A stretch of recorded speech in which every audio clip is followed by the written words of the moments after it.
As you wish. Okay, as we go. So today Jason is helping me co-host Domain Talk, and today we have a guest, Marion, and she is a South African domain broker. Please introduce yourself and how you got into the industry, and tell us more about yourself. Thank you, Darryl. Yes, I was invited to the domain industry by one of my previous colleagues who was like a domain hobbyist, and he needed somebody to sell his domain. So he approached me because I enjoy online marketing and I've been involved in other kind of projects and ventures. So my interest grew from there, and we've sold a few nice domain names so far, and we're growing a portfolio together now in a business partnership, and I'm selling domain names for other people as well. So this is how I got into the industry. That's good. And you mainly selling .coms or .co.za's?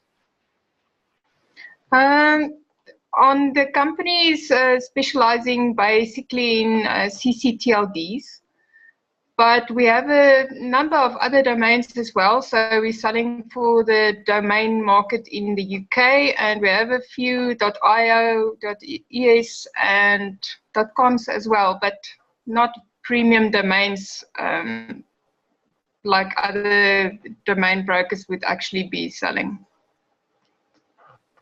Okay, so you have a particular niche that you help. That's good. Yes, it's mostly CCTLDs for South African market is the main market that we are serving, and then the UK market, CCTLDs.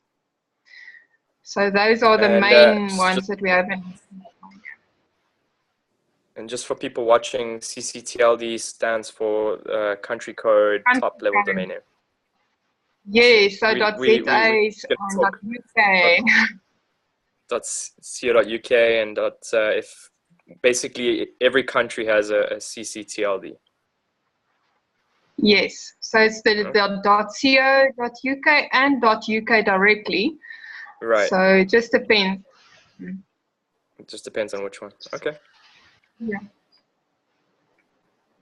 Any questions you'd like to ask, Jason?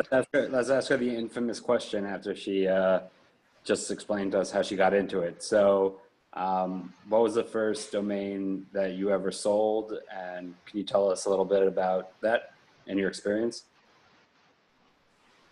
Oh, yes. It was actually for a person's name, norman.co.za.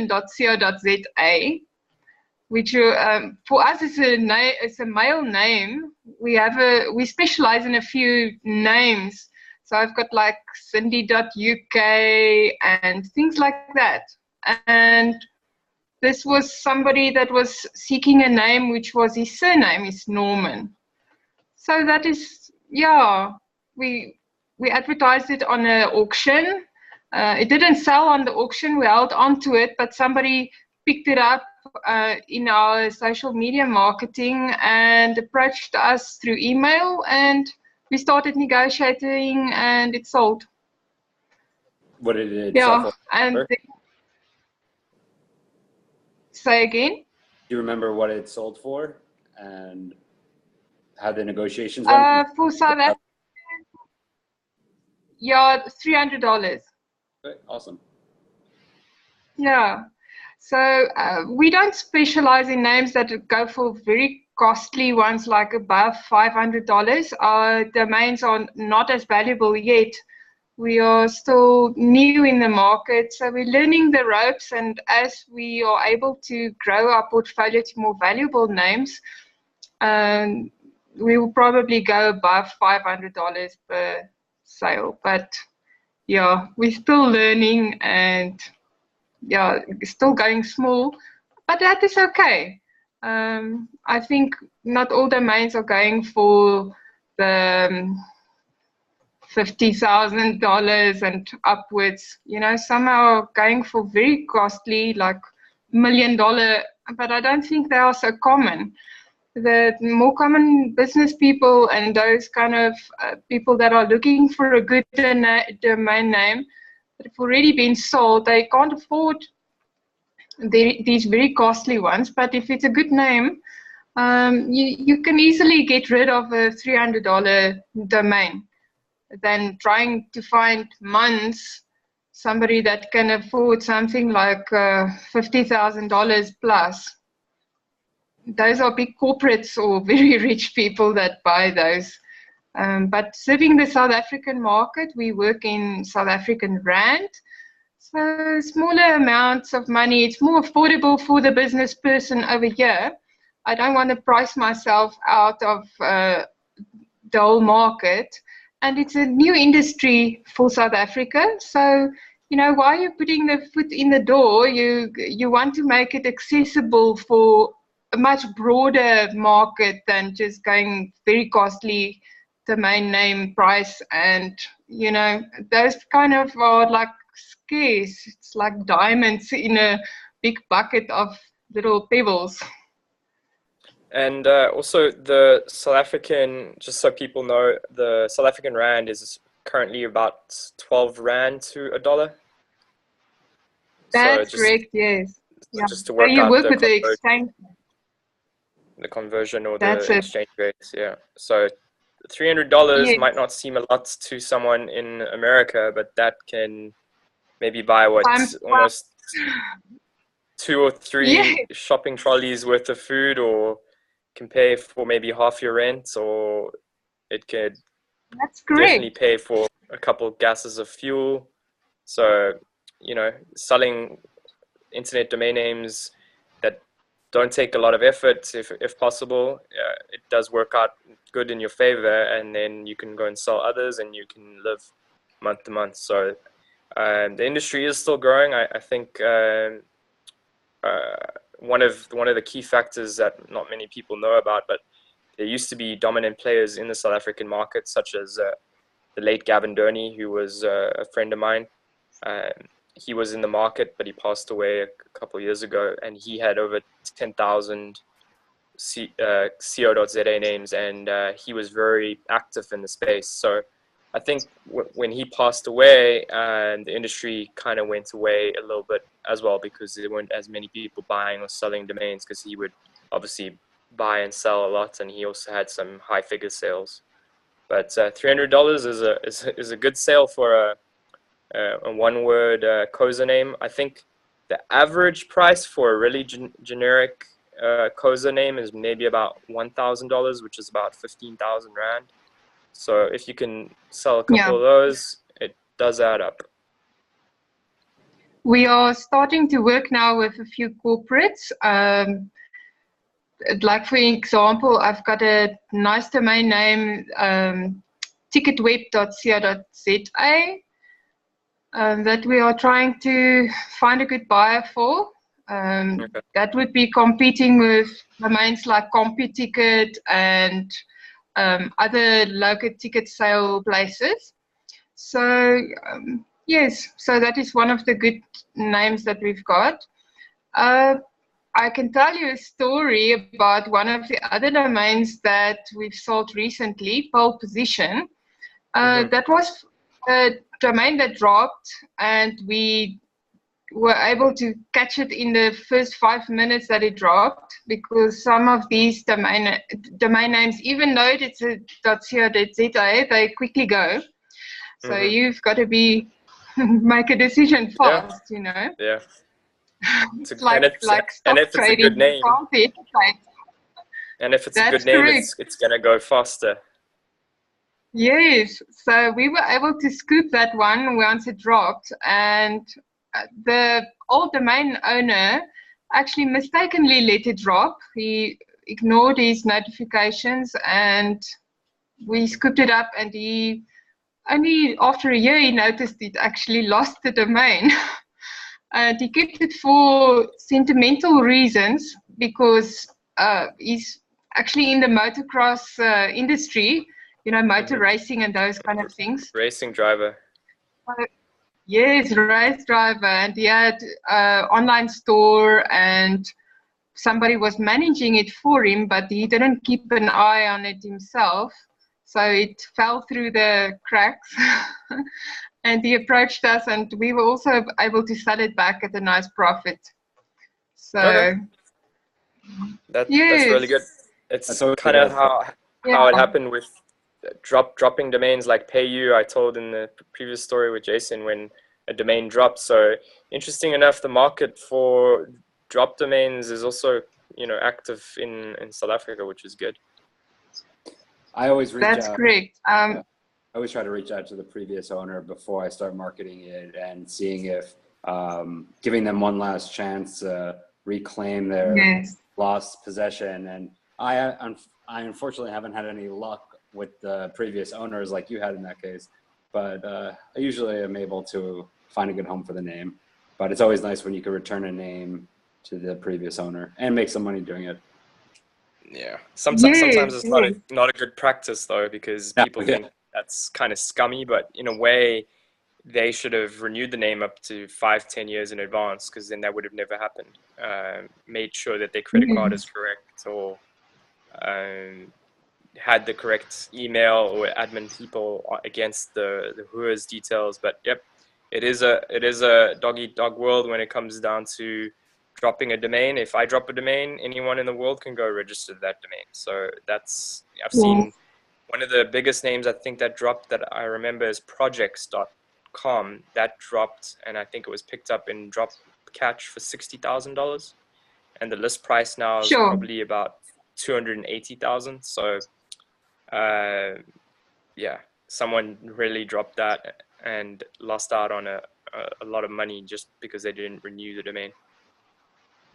I meant it more as I didn't mean like to do it in a scummy way. I always just, if someone had the name, I could see, you know, through WHOIS or Domain IQ, all tools I use regularly to check past owners and their history. If someone owned it for a long time, sometimes, like you both have mentioned, people own tons of domains and they get emails all the time. Right now I'm going through some spring cleaning, and I probably get, in the last week, I've gotten 10 emails a day. Your domains are set to expire. And if you don't only have one, I mean, it could easily get lost in the mix. So as a courtesy, reach back out to the previous owner, just seeing if they're interested. If not, then go ahead and pursue marketing it to other companies or clients that would be a good home for the name. Yeah, no, that's a good practice. About 90,000 domains drop every single day, so it's not just a once-off. And 90,000.com is at it. Yeah.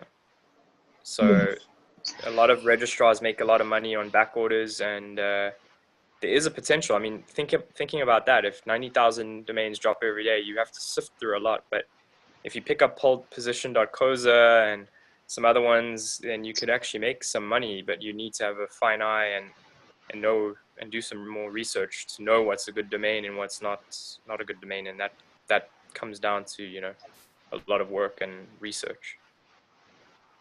Yes, and we like to use a lot of tools to see what is going to drop in the future. So we try and pay for subscription tools to help us identify something that can be valuable, and it will give us some time to look in advance what the value may be. Is it a keyword that's actually being searched, to help us, you know, look at it a bit more factors, just try and make a judgment at the moment something drops, because the different time zones also, if we're looking at international domains, something might drop maybe in the middle of the morning when it's our time to sleep. And then by the time you wake up and you look at the list, it's already taken. So we try and see something where it's starting to get into somebody's reminder and start actually looking in advance if is something coming on back order or not. I'm not going to tell you the services that we use, that's proprietary, but we do use some services that help us to identify something, and if we have the cash flow, we're going to scoop it up. The market is getting very competitive with good priced names, so if you're able to scoop them, some of the registrars are buying domains for investments themselves, and they are scooping up everything which the smaller guys are not able to afford at this point. So it's getting very competitive out there.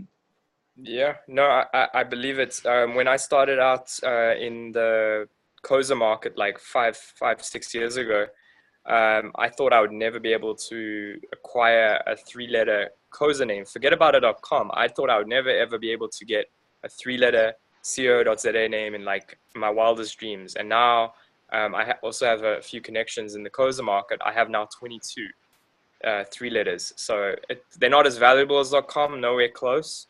But it's just, for me, it's just a nice to have, because I thought I would never be able to get them, and now I have them, and it's just a nice to have. And if I ever wanted to call a company or a brand or something a 3-letter, it's always good to have them as an inventory. You look through them and name your product, brand, your dream, any idea that you have under a 3-letter, because it's just easy, short. But .coms go for like wholesale, $30,000-$40,000 wholesale. That's if someone wanted to sell one like one day, but they've been sales in the hundreds of thousands, even in the millions, and even in the, sex.com, for example, sold for 13 million. So there are some really like high 3-letter .com sales. But .co.za, I think, are like, I don't know what the market for 3 letters is right now. I don't know what the market really in general. I just know one word in co.za is about 1,000. How much did you say? I'm finding the market very quiet. The .co.za ones, the market has not yet catched up with the way that like America is, or it will take some time. So these kind of domains we're keeping as investments and just parking them for a little bit of coin. When the market catches up, then we'll be ready. So these are long-term investments that we're sticking to.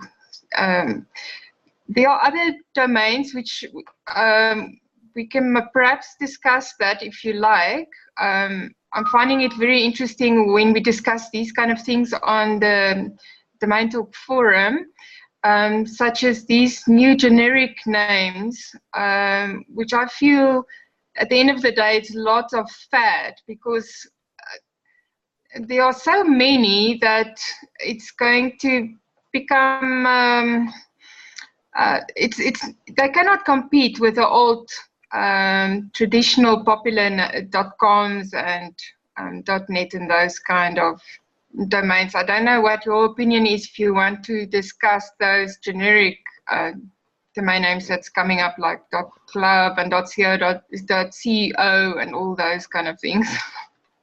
Yeah. Jason, you're more than welcome to have your opinion, and I'll go after you. Sure. So I think you made a very good point. There are so many new top level domains now. So many I can't even keep track of if one exists or one doesn't exist. I always have to double check. And now you have the singular and the plurals, like .rent, .rentals, .car, .cars, house, houses. It is very confusing. And I do agree that a lot of them are probably a fad and won't stand the test of time. I'm going to have to disagree with the comment saying, just my personal opinion, that they can't compete or compare with the traditional .com, .net, .org. I think, like everything in life, things evolve and people have to, either stand still or move forward. You can't go back. I think that these new TLDs have a place, especially since major companies now are using them for marketing their own names, .Nike, .Amazon. Once the consumers start seeing more advertising and marketing from these major corporations that are using their own companies, that extension, it'll become more widely accepted. Having said that, I do think a lot of the new TLDs will fade out. But I think that a lot of them are here to stay, and they have their place. They have to make sense though too, before and after the dot. Like vacation.rentals just sold for the highest new TLD sale as of right now at $500,000 and $300. And I think if you have an exact match, something like that, then it makes sense and they'll be here to stay. But I do think a lot of them will fade out too. I personally have some investments in some new TLDs. Me and Darryl were discussing that a little bit before. But I'd be interested to know, since you said you do have some .io names, if you could name 3 of your favorite new TLDs, both of you, and why you like them. I think that would be interesting to share. Or none. You can say I'm none. not. Ladies first. Okay. I'm not following them that much. I started noticing them when the .ninja started coming into the picture, and the .group and the .club. But we have not invested in any of them. So I'm watching it from the sidelines. The .me I find interesting. The short 2-letter ones, that's easy to remember. Things that is interesting to me is, for example, if the big brands are going to use them like Nike.shoes, that would be interesting. But I'm trying to think of it from the perspective of a business person. If I want to trademark my brand, and you need to consider all the costs involved also. It will get hugely costly if I want to trademark specific kind of things and then consider all the variables that's available on the domain names, and then the renewal costs involved for all these new generic TLD top levels. It's just getting too expensive, because the first year it's offered very cheaply, and then it's suddenly like 1,000% more in the renewal fee, and that is why I'm feeling it's a little bit faddy, which I know. You know, my thinking is going more, if they're bringing so many new top level domain names in, at the end of the day, they're going to stop regulating the name. It's going to become more like first name dot surname kind of thing. My opinion in this is that it's going to become unregulated, and you can register your name in the future like first name dot surname, like a cell phone number, or you call it mobile. Mm-hmm. That is where I'm thinking, if they're going to bring so many in, then they cannot regulate the name anymore. It is going to be too many. It will become so unique that I don't know. That is why I'm thinking some of the old ones are going to stick and some of the new ones are going to fall away, or it's just going to become so unique. The way social media has evolved, I think domains is going to evolve in the same manner. You know, with our technology has evolved, domain names is also going to evolve in that way, where it's going to become either deregulated or become so free in how you register things that, yeah, it will be interesting to see how it goes in the future. I cannot make full predictions, but I can see how it's going. They're adding so many quickly. Either they're going to end that, or it's going to become completely open and free, which I hope is, because net neutrality is very important for everybody that has internet business. Mm-hmm.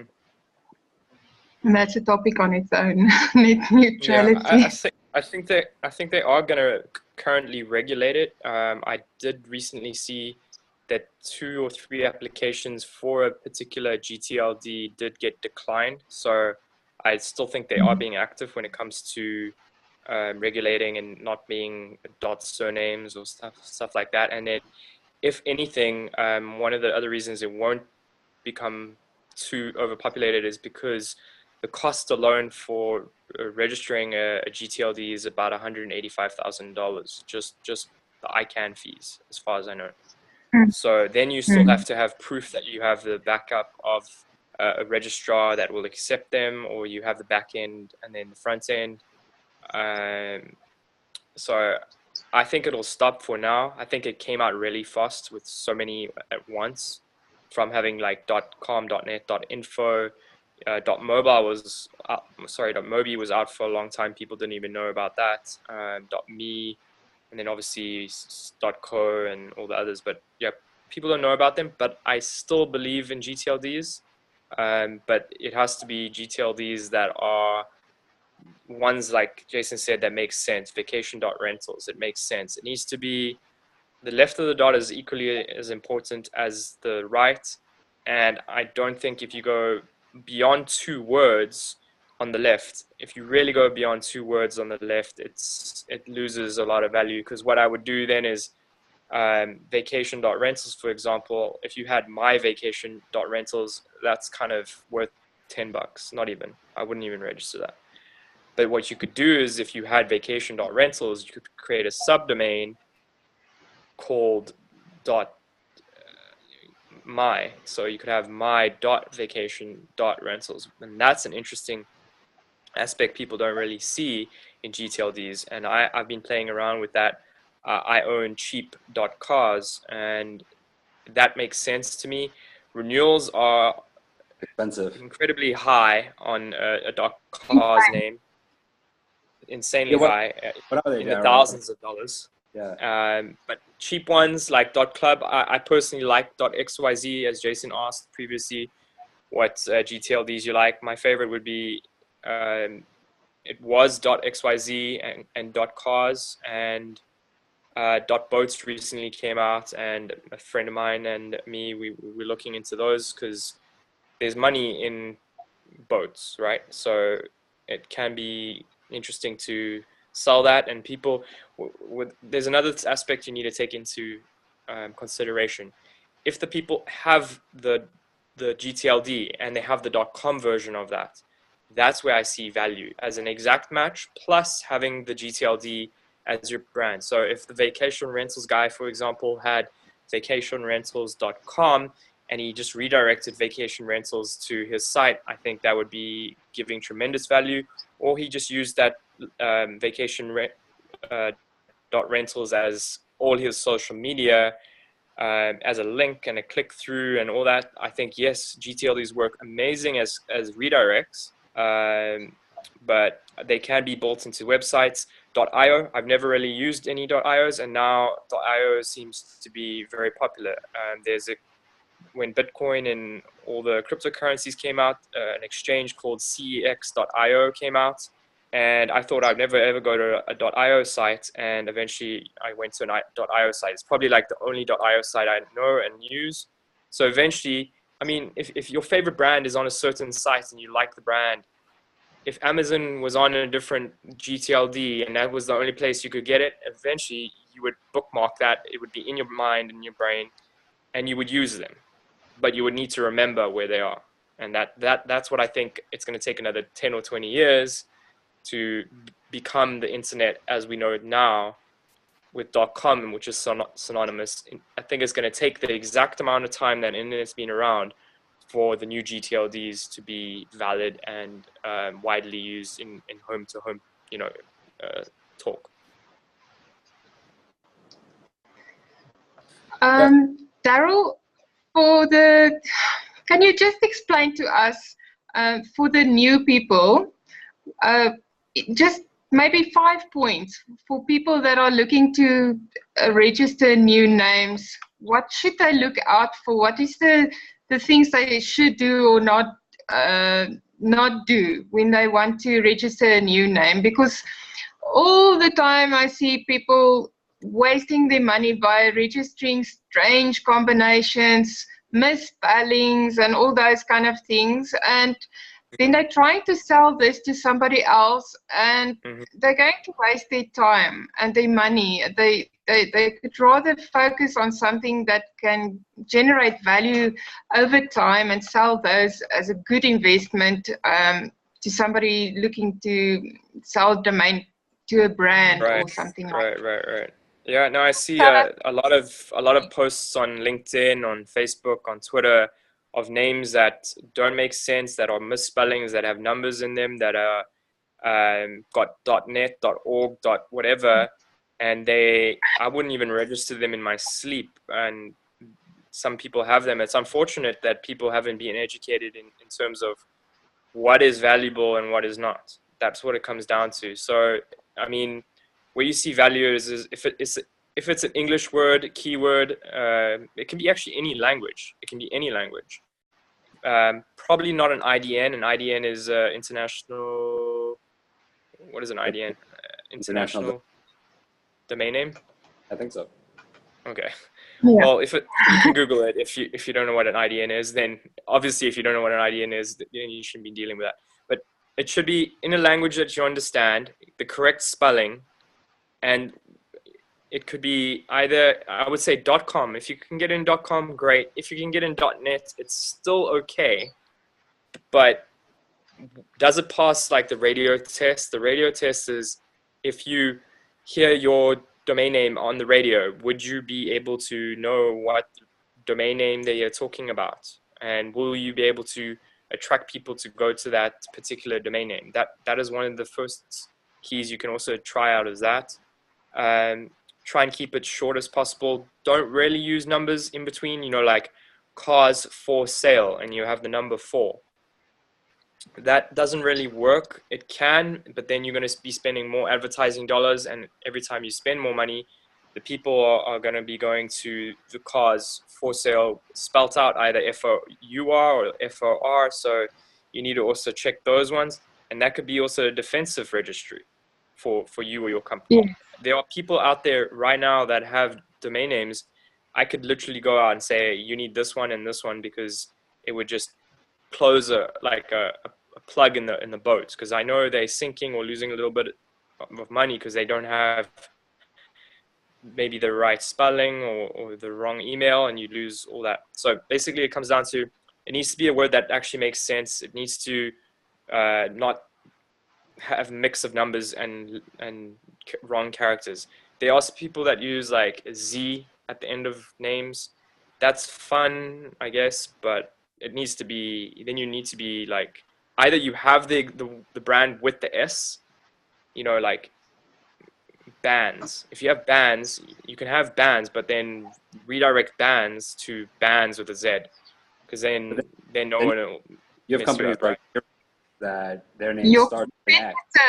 Owns the correct spelling. Don't try and come into the market and beat somebody who's spending $1 billion a year in ad market and put a Z when the brand is the S and you put Z. They can actually sue you and close down your little business. Yeah. Yeah. So that would be any points that you see, Jason? I've touched on a couple. Yeah, I think well, there's one really important thing I think that I like to mention, but I mean, there's exceptions to every rule. No matter how simple the rules are. I mean, then you have companies like Xerox, where their company names are multi-billion-dollar company, and they built a good brand for themselves, and their company starts with an X, and they pronounce it Z. I think they're probably an exception to the rule. But one of the most important things is to also minimize your losses or registering garbage or picking up terrible names. Everything Darryl mentioned, I think, is good advice, but one of the easiest things to do, and I guess one of the easiest things people forget to do, is stick to what you know. If you know sports, stick to niches that you know and you're familiar with, because there's less margin of error there too. Trying to register things outside your realm and outside your knowledge base is just a big mistake also. I mean, you could learn about it, educate yourself, and then go into that market, But if you know nothing about AI or mixed reality, and you just think it's the next big fad, and you try to get creative with that, it's another cause for disaster. Yes. I saw an interesting person that specialized in only wine domain names. I saw that person on on Twitter, and that was quite interesting to follow. People following specific kind of niches, and I think that's quite interesting. You know, like you mentioned, Jason. If you're into sport, to focus on the sport. Smiling, Jason.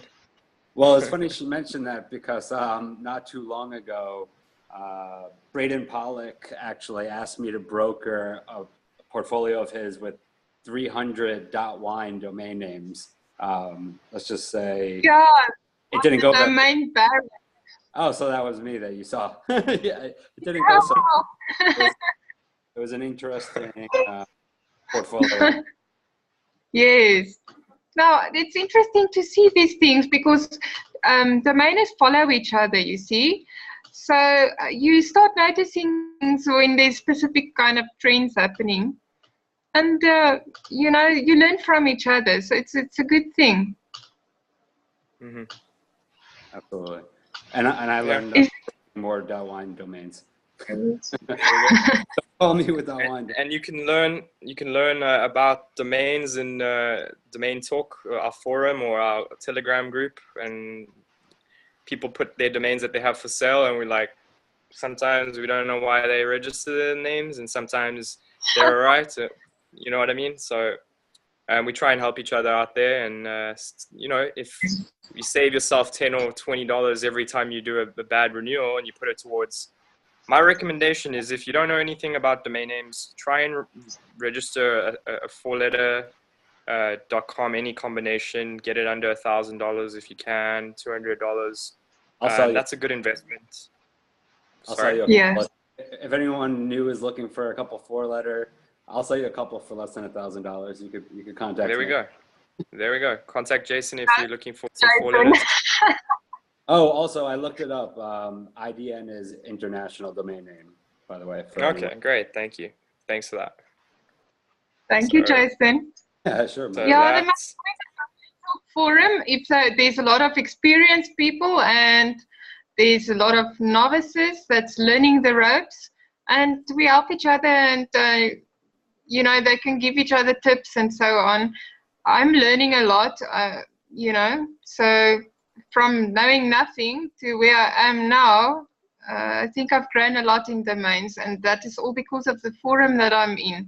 I'm not even paying attention to the other websites that's available with thousands of people in there. This small forum is teaching me much more than in value that I'm, you know, than I could get any place else.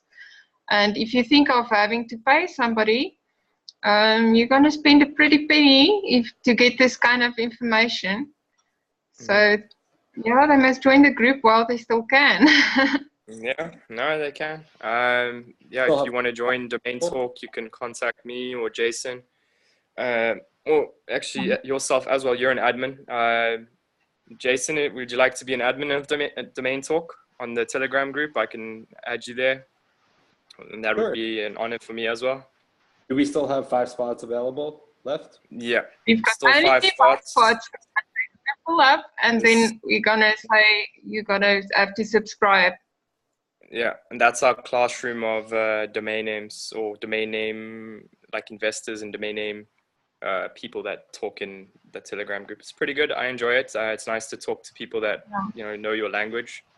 And I enjoy talking and seeing messages there, and it's nice to see that it has a life of its own now as well, and you can see people messaging and all the rest.